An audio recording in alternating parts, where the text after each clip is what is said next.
Hello all of you. कैसे हो आप लोग? आज तो मेरी वजह से सबको जल्दी उठना पड़ा। Sorry. No issues ma'am. Actually मेरे लिए यही टाइम वर्क करता है। इससे थोड़ा अर्ली भी हो तो चलता है, क्योंकि यहाँ पे रात हो रही है इस वक्त। और 1 घंटे के बाद फिर हमारा 10 बज जाता है, तो सोने का टाइम हो जाता है। मेरी बच्ची छोटी है अभी, तो इसलिए उसके हिसाब से चलना पड़ता है।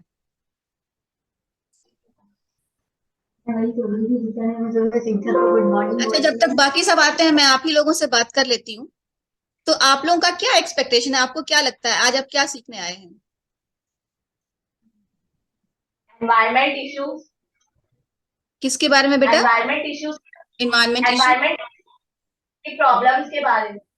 अच्छा, ओके, इन्वायरमेंट की प्रॉब्लम्स के बारे में। हम्म। और बताओ, दूसरे लोग बताओ। मैम मेरी इन्वायरमेंटल टेक्नोलॉजी से रिलेटेड। हम्म। अच्छा, एक बात बताइए आप सब मुझे, क्या आप में से कितने हैं जो यूजीसी नेट एग्जाम्स के बारे में जानते हैं? UGC net environmental sciences, for environmental लोग साइंस। जानते हैं। मतलब ये अच्छा, फर्स्ट ईयर के स्टूडेंट है। एमएससी फर्स्ट ईयर या BSc first year? MSc first year, MSc first year. Okay. अच्छा, तो क्या यूजीसी नेट का एमएससी सिलेबस एमएससी आप में से, आ जाओ। अभी क्या तो यूजीसी एडमिशन नेट का हो रहे सिलेबस? हैं, अभी शुरू हो गए। ठीक है, अच्छा है कि जितनी जल्दी जान जाए उतना अच्छा। तो क्या आप में से किसी ने यूजीसी नेट का सिलेबस देखा है इन्वायरमेंटल साइंस से रिलेटेड?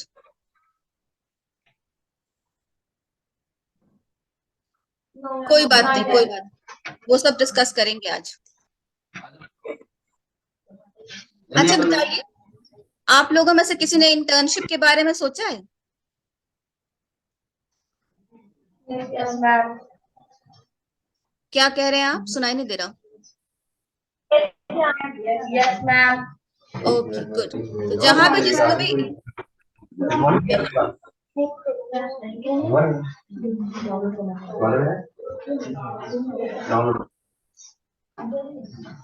अनु एक मिनट जरा ना, अभी मैं जरा माइक सही कराऊंगा, ठीक है? Okay, okay.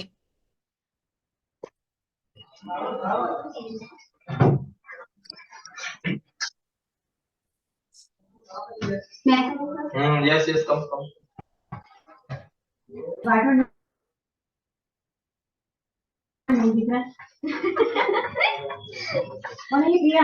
Yes ma'am. Department में खड़े हुए हैं। सबको बुला लो इधर, जल्दी से बुला लो। डिपार्टमेंट क्या करने गए? अरे हम भी खड़े थे, ऐसी बात नहीं है। हम भी वहीं खड़े थे। वो तो बोलिए, दिख गए थे मुझे यहाँ पर। अरे जरा दिखा दो कैसी हो तुम। अच्छा एक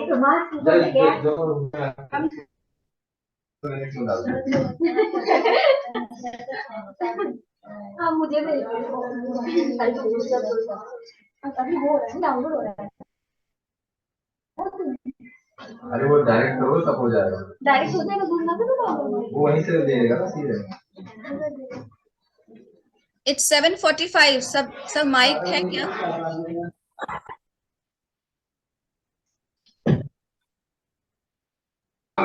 अभी जोड़ रहे हैं फ्रेंड बस। जी जी। हम नंबर बताया क्या है? 639845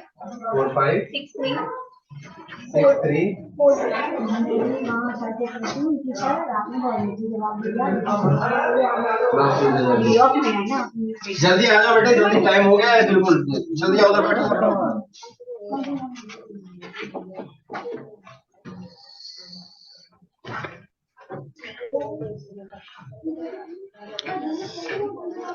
अरे उधर भी बैठ जाओ।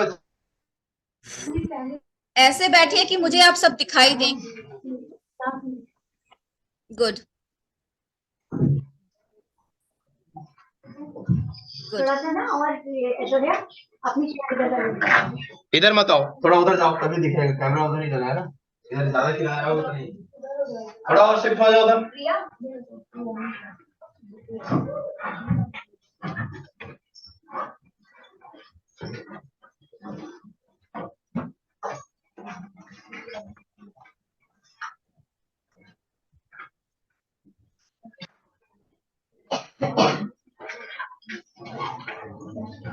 पीछे रखे बेटा 50 बार समझाया मैंने तुम लोग को भी क्लास में मुंह के आगे बैग मत रखा करो। समझ में नहीं आता है आज तक नहीं समझ में आया ना। बैग ही नहीं ये मेरा भी रखा हुआ है बबुआ को देने के लिए एक यहाँ टूट चुका है मेरा भाई को देती है।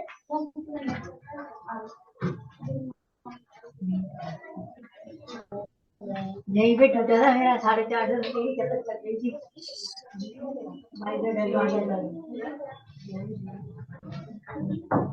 जल्दी करो जल्दी। सर यहाँ जियो स्लो है।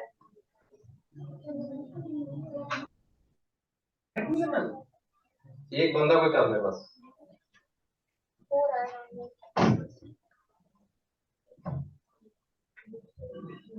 सबको लॉगिन करने की जरूरत नहीं है, अगर माइक है तो सबसे बात हो सकती है, ऐसे भी आई कैन सी एवरीवन।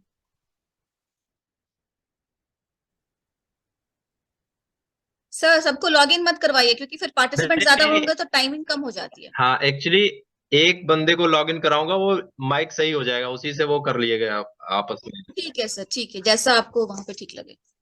नहीं लॉगिन नहीं कर, क्योंकि माइक यहाँ पे कुछ प्रॉब्लम कर रहा है।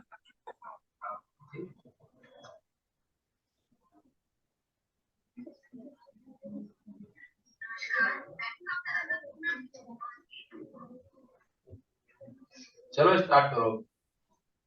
Can you hear me? Okay, can you hear me? Okay, so पहले मैं अपने बारे में बता दूं। मैं हूं डॉक्टर अन्नपूर्णा से, मैं पटना से हूं। मैंने पटना से एन कॉलेज से एनवायरनमेंट एंड वाटर मैनेजमेंट में ग्रेजुएशन किया। फिर बाबा साहब भीमराव अम्बेडकर सेंट्रल यूनिवर्सिटी जो लखनऊ में है, वहां से मैंने एनवायरमेंटल साइंसेज में मास्टर्स और पीएचडी किया। और वहीं पर मैंने एनवायरमेंटल साइंसेज में यूजीसी नेट और यूजीसी नेट जेआरएफ क्वालिफाई किया था। और फिर मैं अमेरिका शिफ्ट हो गई और यहाँ मैंने कैंसर स्टेट यूनिवर्सिटी से सिटी प्लानिंग का कोर्स किया और अभी मैं अमेरिकन प्लानिंग एसोसिएशन के साथ सिटी प्लानर हूँ। तो आज मुझे यहाँ आने का मौका मिला, थैंक यू। आप सब इतनी सुबह सुबह यहाँ आए उसके लिए भी थैंक यू। आज मैं बात करूंगी यूजीसी नेट के बारे में, क्योंकि अक्सर बच्चों को यूजीसी नेट के एग्जाम के रिगार्डिंग सही गाइडेंस नहीं मिल पाता है और उसकी वजह से बच्चा थोड़ा डिस्ट्रैक्टेड होता है। और यूजीसी नेट का जो सिलेबस है उसको भी मैं डिस्कस करूंगी। तो let me share my screen first. Okay, share screen.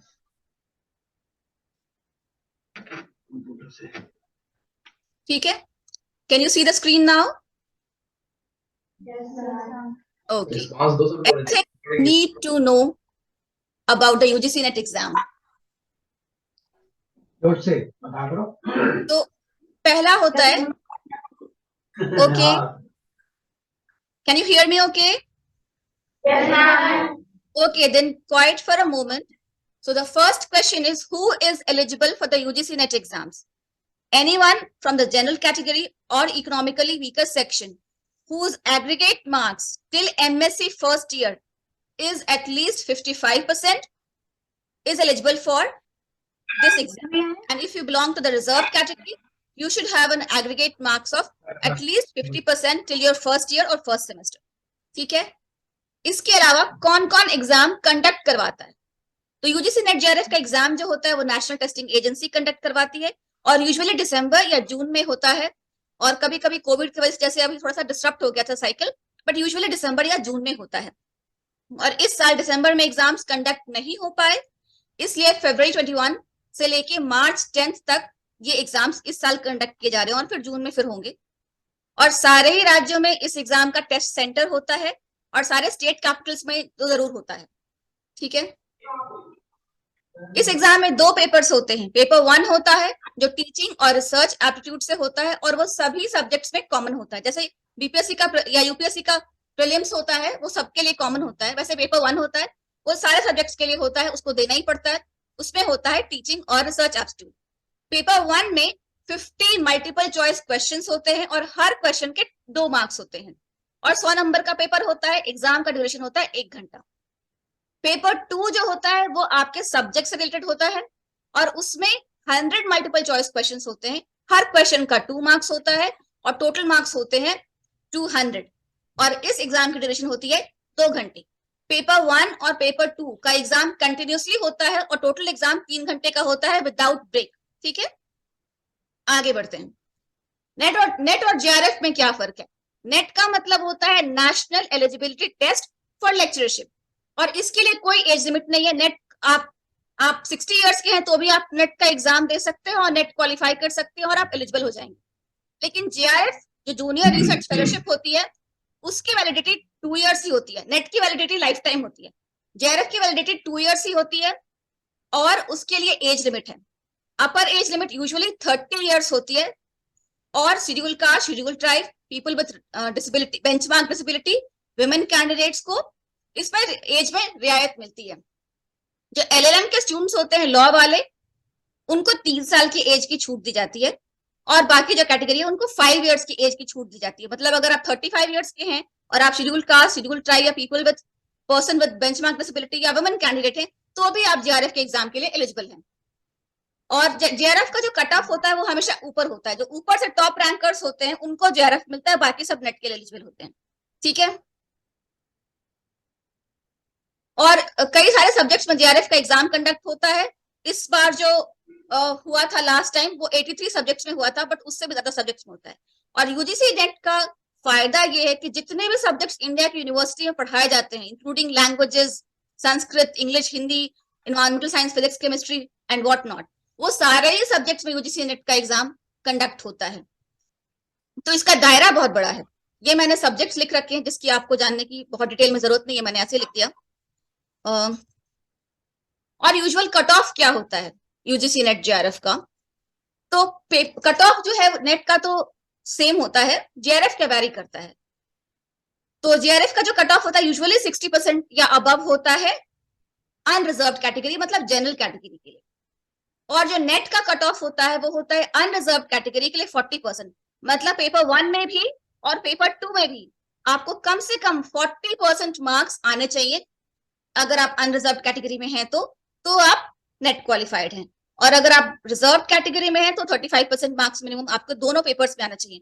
अगर ऐसा हुआ कि किसी एक पेपर में आपको 70% मार्क्स अगर पहले में 30 भी नहीं आया तो आप क्वालिफाइड नहीं है। कुछ बुक्स जो मैं स्टूडेंट्स को जरूर बताना चाहती हूँ कि कौन कौन सी बुक्स इंपॉर्टेंट होंगी एनवायरमेंटल साइंस के लिए और यूजीसी नेट के सिलेबस के लिए। तो environmental chemistry by A K De बहुत अच्छी बुक है, इसको प्लीज खरीद लीजिए। और Amazon पे सेकंड हैंड कॉपीज मिल जाएंगी, रिफर्बिश्ड होता है वो मिल जाएगा। और अगर आपके किसी फ्रेंड के पास एके डे है और किसी और के पास एससी सैंट्रा है तो आपस में एक्सचेंज करके भी पढ़ सकते हैं, वो बहुत सही तरीका रहता है ताकि दोनों बुक्स का फायदा दोनों फ्रेंड्स को मिले। इसके अलावा sewage disposal and air pollution engineering by S K Garg, ये जरूर पढ़िए, बहुत ही अच्छी बुक है। क्योंकि आपका जो मेन मकसद है लाइफ में वो है जॉब पाना।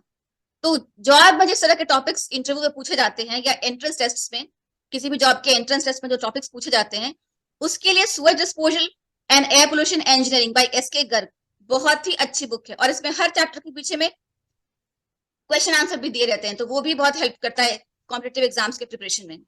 इसके अलावा fundamentals of ecology by EP Odum या ecology and environment by PT Sharma आप ले सकते हैं।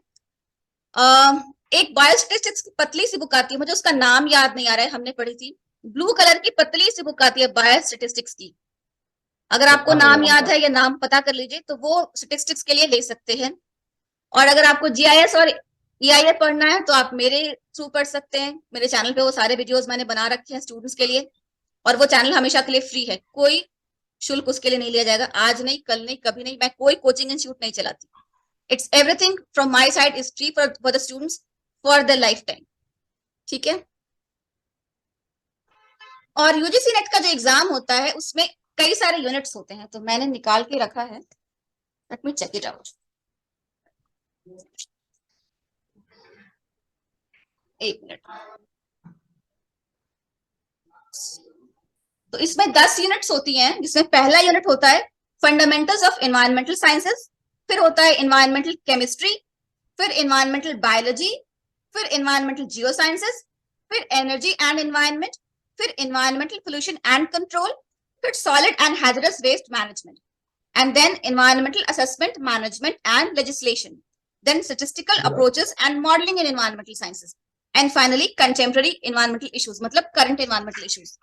और ये सारे जो टॉपिक्स हैं सभी इंपॉर्टेंट हैं, लेकिन जो सबसे इंपॉर्टेंट यूनिट्स हैं जो यूजीसी नेट में जहां से सबसे ज्यादा क्वेश्चन पूछे जाते हैं वो है environmental biology, environmental pollution control के topics, energy and environment,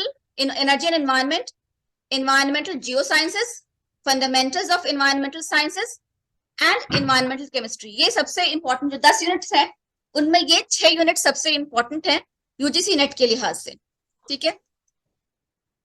I don't think there are any more slides left. तो यूजीसी नेट के बारे में जो आपको मुझे बताना था वो मैंने बता दिया। अब आपको जो मुझसे सवाल पूछने हैं यूजीसी नेट के बारे में या किसी भी और सब टॉपिक से रिलेटेड वो आप पूछ सकते हैं। अगर मैं उत्तर नहीं दे पाऊंगी तो मैं क्वेश्चन नोट कर लूंगी और मैं फिर पता करके आपको वापस बताऊंगी, और अगर उत्तर दे दिया तो प्रॉब्लम ही खत्म। तो सवाल पूछ सकते हैं आप।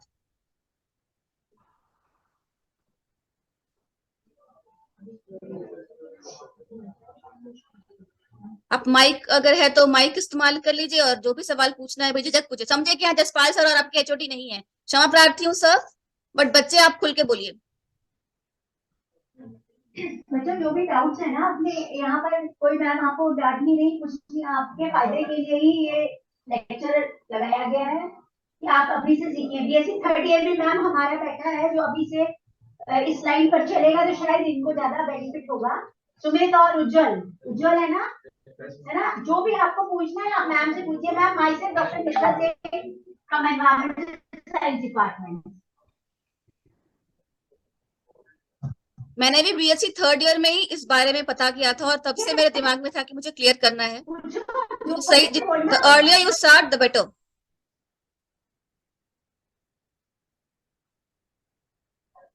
अच्छा चलिए मैं आपसे सवाल पूछती हूँ, आप सारे बच्चों से, एनवायरमेंटल साइंस का कौन सा टॉपिक है जो आपको बहुत टफ लगता है और समझ में नहीं आता है?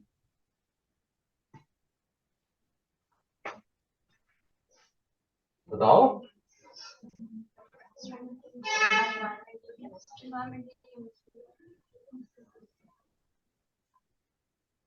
जोर से बताओ ना।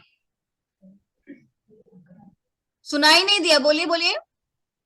बायोस्टैटिक्स।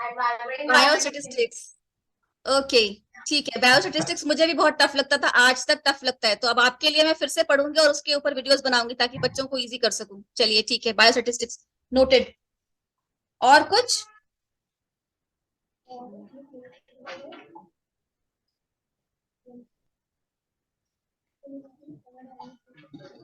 बताओ कन्वर्सेशन होगा तभी है।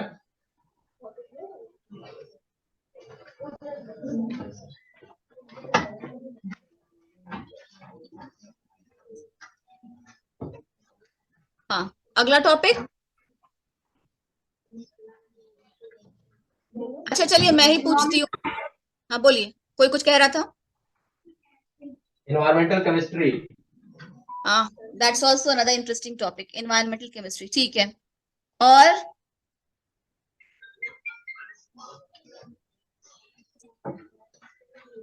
आप में से कितने लोगों को EIA इंटरेस्टिंग लगता है या मुश्किल लगता है? EIA एनवायरमेंटल इंपैक्ट असेसमेंट पढ़ा? कितने लोगों ने पढ़ा है? हाथ उठाइए। EIA कितने लोगों ने पढ़ा है? हाथ उठाइए। Raise your hands if you studied EIA ever. किसी ने नहीं पढ़ा? सेकेंड ईयर में तो पढ़ा होगा। नए बच्चे प्रीवियस वाले होंगे ना, आप प्रीवियस वाले ही पढ़ते हैं, तुम लोग प्रीवियस में पढ़े होंगे तो क्यों नहीं बता रहे हो? नहीं मैं एक हाथ उठ रहा है। ये किसका हाथ है? आफरीन का तो नहीं? हाँ इधर आफरीन का है और इधर सेरेना का। अच्छा तो फर्स्ट ये फाइनल ईयर के स्टूडेंट्स ही पढ़ते हैं क्या? हाँ नहीं है तो फर्स्ट ईयर में, लेकिन फर्स्ट ईयर वाले जो है अभी पढ़े नहीं क्योंकि अभी क्लास स्टार्ट हुई है। अच्छा अच्छा अच्छा, जीआईएस के बारे में किसने किसने पढ़ा है अभी तक? जीआईएस तो है ही सिलेबस में नहीं है? रिमोट अच्छा, सेंसिंग, हाँ रिमोट सेंसिंग है एप्लीकेशन से, लेकिन जीआईएस नहीं है। मतलब वही जीआईएस की एप्लीकेशन ही, मैं यूजीसी नेट के सिलेबस के हिसाब से ही पूछ रही हूँ, सॉरी, सॉफ्टवेयर की बात नहीं हो रही है, उसके एप्लीकेशंस की बात हो रही है। वो किसको किसको पता है या पढ़ा है?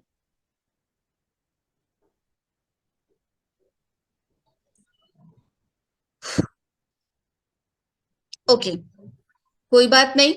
जीआईएस और एआईए दोनों ही मेरे चैनल पे हैं, आप देख सकते हैं। और अगर आप में से कोई चाहते हैं कि इनमें से किसी टॉपिक पे मैं कोई लेक्चर लूं, तो आप जसपाल सर को बता सकते हैं और मैं 1 घंटे की क्लास आपकी ले सकती हूँ एआईए के रिलेटेड या जीआईएस के एप्लीकेशन से रिलेटेड, क्योंकि वो दो प्रिपेयर मैं मतलब वो 2 टॉपिक्स मैं ऑलरेडी स्टूडेंट्स के हिसाब से पढ़ चुकी हूँ और पढ़ा चुकी हूँ, तो इसलिए मुझे वो प्रिपेयर्ड है वो टॉपिक, तो वो इजी होगा। जहां तक इन्वायरमेंटल केमिस्ट्री का हिसाब है, उसमें मुझे थोड़ा वक्त लगेगा। अगर आप इन्वायरमेंटल केमिस्ट्री मुझसे पढ़ना चाहते हैं तो it will take some time, but EIA and GIS won't take any time. I already have those topics prepared, so if you want to study them from me, you can tell Jaspal sir and we can have another 1 hour class. And when I teach something, it's for a lifetime. That it's not like if you studied something from me and you forget the next day, that doesn't happen.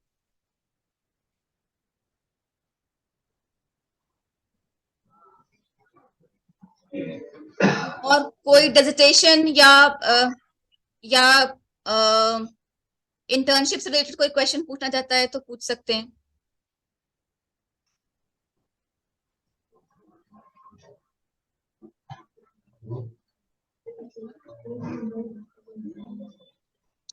आप लोगों को आपके शहर में कोई cocoa Cola की factory होगी, कोई मिनरल वाटर की फैक्ट्री होगी, कोई सुएज ट्रीटमेंट प्लांट हर शहर में होता है, वो जरूर होगा। इसके अलावा आप एक लिस्ट बनाइए कि कहाँ कहाँ एनवायरनमेंट का काम होता है आपके शहर में। फिर आप वहां जाइए, फील्ड विजिट कीजिए और वहां पे आप बात कीजिए अपने लिए इंटर्नशिप के लिए, पेड या अनपेड। अगर पेड है तो बहुत अच्छा, अनपेड है तो भी, क्योंकि जो 6 महीने या 3 महीने की इंटर्नशिप में आप सीखेंगे वो 2 साल की डिग्री आपको नहीं सिखा पाएगी। इंटर्नशिप बहुत इंपॉर्टेंट होता है, बहुत कुछ सीखने को मिलता है वहां पे, प्रैक्टिकली देखने को मिलता है। तो इंटर्नशिप मैं सजेस्ट करूंगी कि सभी करें। और उसमें जैसे जब हम करते थे तो क्या होता था, हम पहले वहां फील्ड विजिट के लिए जाते थे, और जब फील्ड विजिट के लिए जाते थे तो एक रिपोर्ट बनाते थे हैंड रिटन कि हमने वहां क्या देखा क्या सीखा, और फिर वो रिपोर्ट अपने एचओडी को जमा करते थे। और जब फील्ड विजिट के लिए जाते थे तो वहीं हम पूछ लेते थे कि हम यहाँ पे इंटर्नशिप करना चाहते हैं, क्या आप हमारी मदद करेंगे या हम यहाँ कर सकते हैं या नहीं। तो अगर हम अपने शहर में 4-5 फील्ड विजिट हमने किए तो सबको कहीं ना कहीं कोई एक जगह इंटर्नशिप मिल जाती थी। और 4-5 फील्ड विजिट करने से ये फायदा होता है कि उतने जगह इन्वायरमेंट का एप्लीकेशन कहाँ कहाँ इन्वायरमेंटल साइंस का किस तरह से हो रहा है वो आपको पता चल रहा है। क्योंकि इन्वायरमेंटल साइंस एक साइंस है, वो कोई आर्ट्स नहीं है कि आपने रट लिया और एग्जाम पास हो गए और काम खत्म हो गया। साइंस का मतलब देखना, सीखना, करना, क्वेश्चन करना, problem solving, everything is science.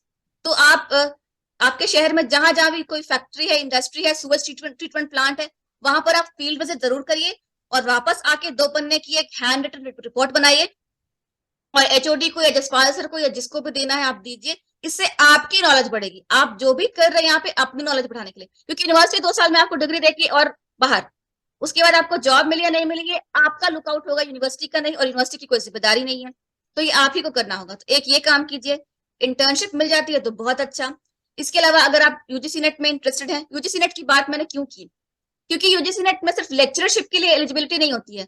जब आप किसी जॉब के लिए अप्लाई करते हैं, रिसर्च पोजीशन के लिए अप्लाई करते हैं, तो यूजीसी नेट अगर आपके सीवी में लिखा है तो वहां आपको प्रेफरेंस दी जाती है। इसके अलावा जब सैलरी की बात होती है तो जो नॉन नेट है, जिसने नेट क्वालिफाई नहीं किया है, उसको सैलरी मिलेगी 25,000, और अगर आपने नेट क्वालिफाई किया तो आपको सैलरी मिलेगी 30 या 32,000। तो सैलरी में भी फर्क होता है। इसके अलावा अगर आपने यूजीसी नेट क्वालिफाई किया तो वो एक नेशनल लेवल का टेस्ट है। It speaks that you have qualified a national level test, that means you have some knowledge about environmental sciences, so it puts you on an equal pedestal with somebody else from either FRI और JNU। तो चाहे FRI का बच्चा हो, JNU का बच्चा हो, Bareilly college का बच्चा हो, सबने एक सा स्टैंडर्डाइज नेट एग्जाम क्लियर किया है, तो वो आपका टैलेंट भी दर्शाता है। और नेट का एग्जाम आपको कॉन्फिडेंस भी देगा। तो पहले प्रैक्टिकली सीखने पर जोर दीजिए, अपने आसपास जहां भी जितना सीख सकते हैं फील्ड विजिट, इंटर्नशिप से। फिर और नेट सिर्फ यूजीसी का ही नहीं, ARS का नेट होता है, ICAR का नेट होता है, CSIR का नेट होता है, क्योंकि मैंने UGC क्वालिफाई किया था और मुझे उसी के बारे में पता है, इसलिए मैंने सिर्फ उसी का बताया। पर बाकी और भी नेट होते हैं जिसके बारे में आप जसपाल सर से जान सकते हैं या अपने HOD से जान सकते हैं। इन सब लोगों को बहुत एक्सपीरियंस है और इन सब से जितना सीखना है सीखिए, क्वेश्चन करना सीखिए, कोई सवाल का जवाब पूछिए। टीचर्स क्या करेंगे, ज्यादा से ज्यादा डांट देंगे तो कौन सी आपकी बेइज्जती हो जाएगी। टीचर का काम ही है डांटना और स्टूडेंट का काम है सुनना। तो क्वेश्चन करने से मत घबराइए, और आगे लाइफ में क्या करना चाहते हैं थोड़ा इसके बारे में भी अभी से सोचना शुरू कीजिए। और एक चीज जो मैं देख रही हूँ, लड़के बहुत कम है, मोस्टली लड़कियां ही हैं, तो लड़कों को पढ़ना नहीं है क्या? है इधर है थोड़े से। कितने लोग बैठे हैं लड़कों में?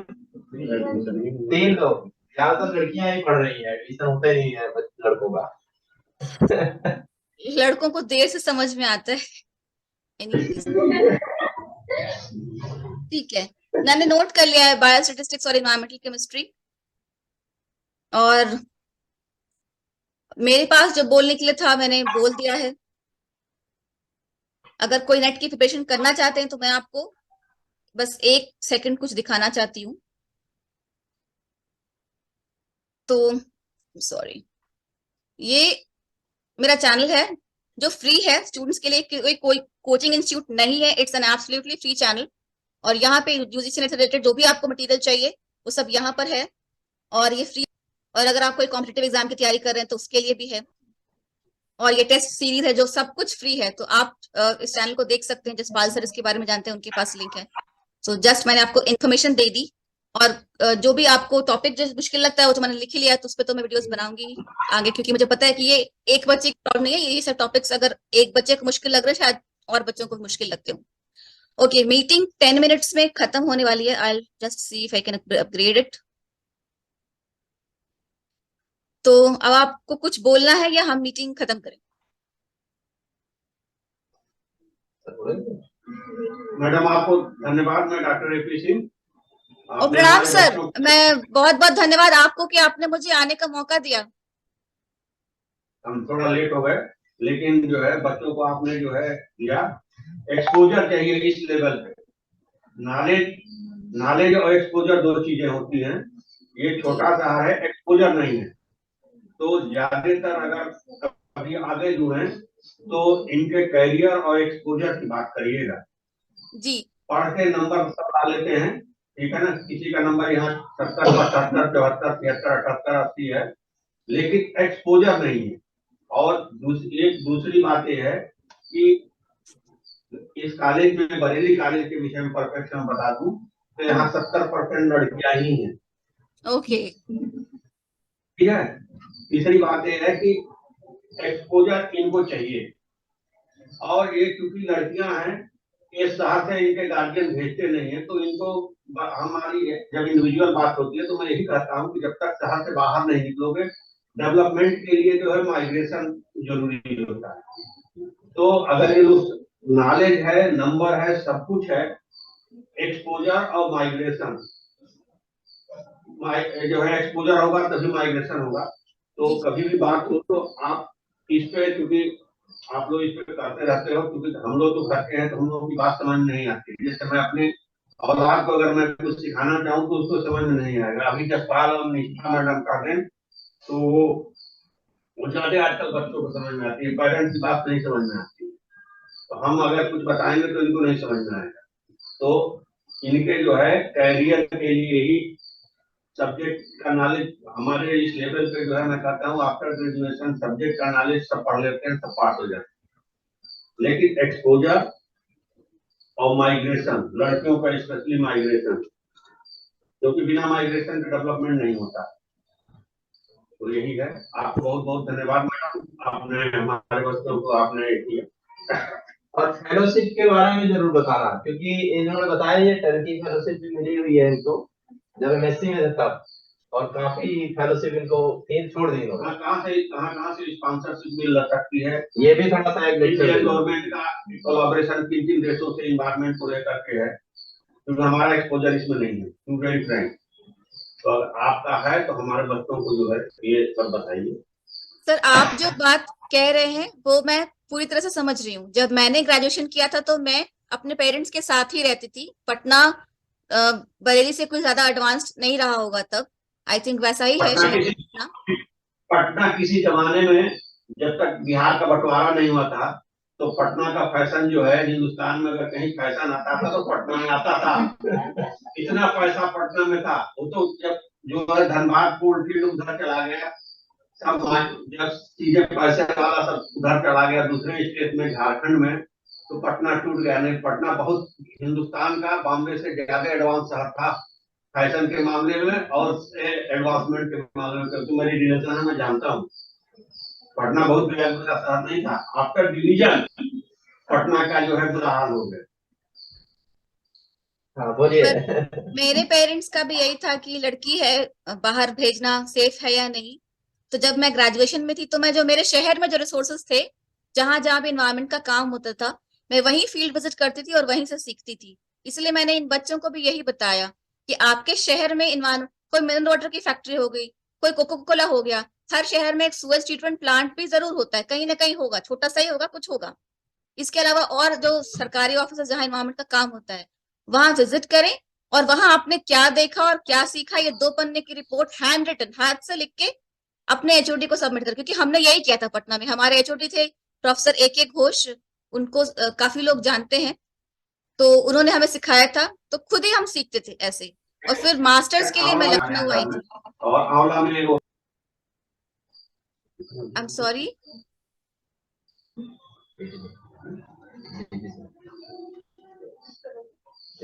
आपका PhD DP सिंह सर के अंडर में था? जी जी, DP सिंह सर के अंडर था। उनका एक्सपोजर, क्योंकि ये लोग फाउंडर रहे हैं इन्वायरमेंट का अगर देखा जाए तो इनिशियल स्टेज में।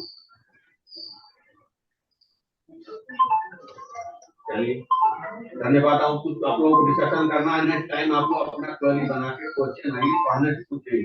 क्वेश्चन आपके दिमाग में जो भी आता है डेवलपमेंट के लिए, सर्विस के लिए, ठीक है ना, तो एक दूसरे के डिस्कशन के लिए इस पे आइए। ठीक है madam, thank you. Most welcome. और मेरा व्हाट्सएप नंबर जसपाल सर के भी पास है और आफरीन के भी पास है, तो जितनी लड़कियां हैं वो नंबर ले लें और मुझे एक मैसेज कर दें अपना नाम विथ बरेली कॉलेज बरेली, तो मेरे पास जो भी इंफॉर्मेशन आएगी मैं आप लोगों को भेज सकती हूँ ऐसे। ठीक है, thank you sir, thank you everyone. Hindustan आना तो आना जरूर पड़ेगी। जरूर सर। चलो ठीक है, थैंक यू। ओके।